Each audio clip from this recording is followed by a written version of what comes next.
Assalamualaikum warahmatullahi wabarakatuh. Yang terhormat Pak Karim Esa, MSI, selaku dosen pengampu mata kuliah Landasan Pendidikan. Pertama-tama, marilah kita panjatkan segala puji syukur kehadirat Allah Subhanahu wa Ta'ala, karena berkat rahmat dan karunia-Nya sehingga kita dapat melakukan kegiatan diskusi pada kesempatan kali ini. Baik, perkenalkan, kami dari kelompok 4 akan memaparkan materi kami tentang kurikulum sebagai alat pendidikan. Di sini saya Fatimah Boy Pasisanmas, NIM 2537 6GSD 0947, selaku moderator yang akan memandu jalannya presentasi kali ini. Dan ada beberapa pemateri yang akan memaparkan materi kami. Pertama, Elsa Amalia, NIM 2537 6GSD 0944, judul materi pengertian kurikulum. Yang kedua, Rasida, NIM 2537 6GSD 0956, judul materi fungsi kurikulum sebagai alat pendidikan.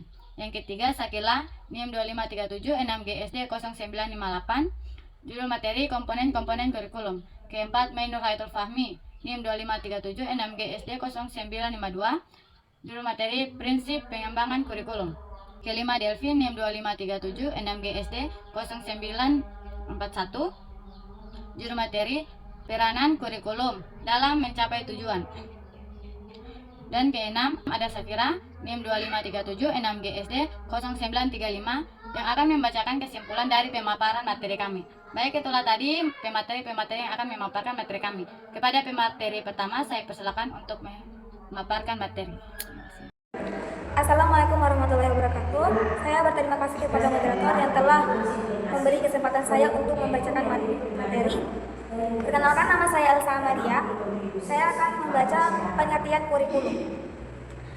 Secara etimologis, kata kurikulum berasal dari bahasa Latin curere, yang berarti lapangan perlombaan lari. Dalam konteks pendidikan, kurikulum dapat diartikan sebagai jarak yang harus ditempuh oleh seorang pelari dan garis start sampai garis finish untuk memperoleh medali untuk penghargaan. Makna tersebut kemudian diterapkan dalam dunia pendidikan, di mana kurikulum dipandang sebagai suatu program pendidikan yang harus ditempuh oleh peserta didik untuk mencapai tujuan pendidikan tertentu. Beberapa ahli pendidikan memberikan definisi kurikulum yang beragam. Menurut Undang-Undang Nomor 20 Tahun 2003 tentang Sistem Pendidikan Nasional, kurikulum adalah seperangkat rencana dan pengaturan mengenai tujuan, isi, dan bahan pelajaran, serta cara digunakan sebagai pedoman penyelenggaraan kegiatan pembelajaran untuk mencapai tujuan pendidikan tertentu. Sementara itu, Replicate mendefinisikan kurikulum sebagai semua pengalaman belajar yang direncanakan dan diarahkan oleh sekolah untuk mencapai tujuan pendidikannya.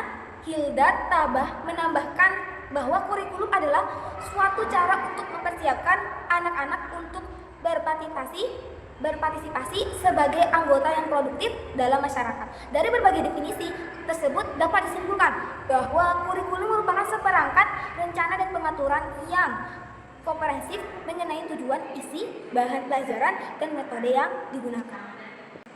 Oke, sekian penyampaian materi dari saya. Saya kembalikan ke moderator. Assalamualaikum warahmatullahi wabarakatuh. Perkenalkan, nama saya Rasida. Di sini saya akan membacakan materi tentang fungsi kurikulum sebagai alat pendidikan. Fungsi kurikulum sebagai alat pendidikan terdiri dari 6, yaitu 1. Fungsi penyesuaian. Fungsi penyesuaian yaitu menyesuaikan pendidikan dengan perkembangan zaman dan kebutuhan masyarakat yang dinamis. 2. Fungsi diferensiasi yaitu memberikan pelayanan sesuai perbedaan individual, minat, bakat, kebutuhan peserta didik. 3. Fungsi pemilihan. Fungsi pemilihan yaitu memberikan kesempatan memilih program belajar sesuai dengan kemampuan dan minat peserta didik. 4.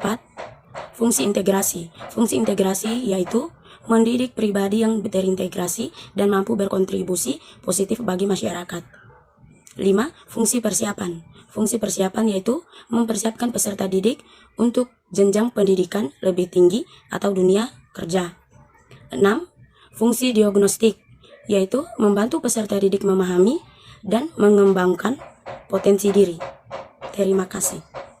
Komponen-komponen kurikulum dibagi menjadi 4 bagian, yaitu 1. Tujuan, arah atau hasil yang diharapkan mencakup tujuan nasional, institusional, kurikuler, dan pembelajaran. 2. Evaluasi, proses mengukur pencapaian tujuan, keberhasilan siswa, efektivitas pembelajaran, dan kualitas kurikulum. 3. Isi atau materi, Pengetahuan, keterampilan, dan sikap yang diberikan kepada peserta didik relevan dengan tujuan dan perkembangan. 4. Strategi atau metode.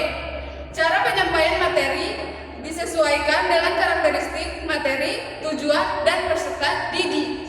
Oke, perkenalkan nama saya Mainur Reto Fahmi. Saya akan membacakan materi prinsip pengembangan kurikulum. Yang pertama itu ada efektivitas, yaitu kurikulum harus berhasil mencapai tujuan yang ditetapkan. Kedua, praktis atau efisiensi, yaitu mudah dilaksanakan dengan sumber daya yang tersedia. 3. Kontinuitas, yaitu keterkaitan dan kesinambungan antar tingkat dan jenjang pendidikan.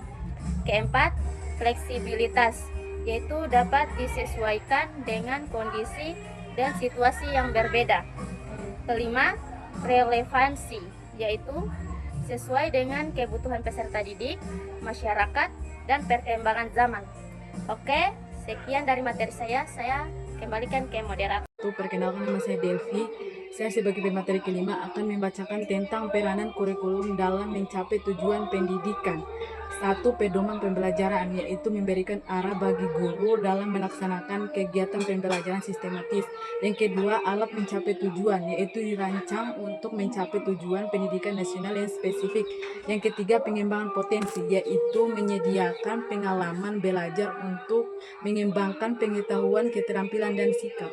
Kesimpulannya, kurikulum adalah rencana komprehensif yang berfungsi sebagai alat pendidikan, memiliki komponen tujuan, isi, strategi, dan evaluasi, serta dikembangkan berdasarkan prinsip relevansi, fleksibilitas, kontinuitas, praktis, dan efektivitas.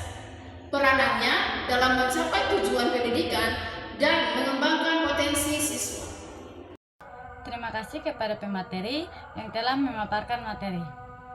Itulah tadi materi kami dari kelompok 4. Lebih dan kurangnya mohon dimaafkan. Wabillahi taufiq wal hidayah. Wassalamualaikum warahmatullahi wabarakatuh.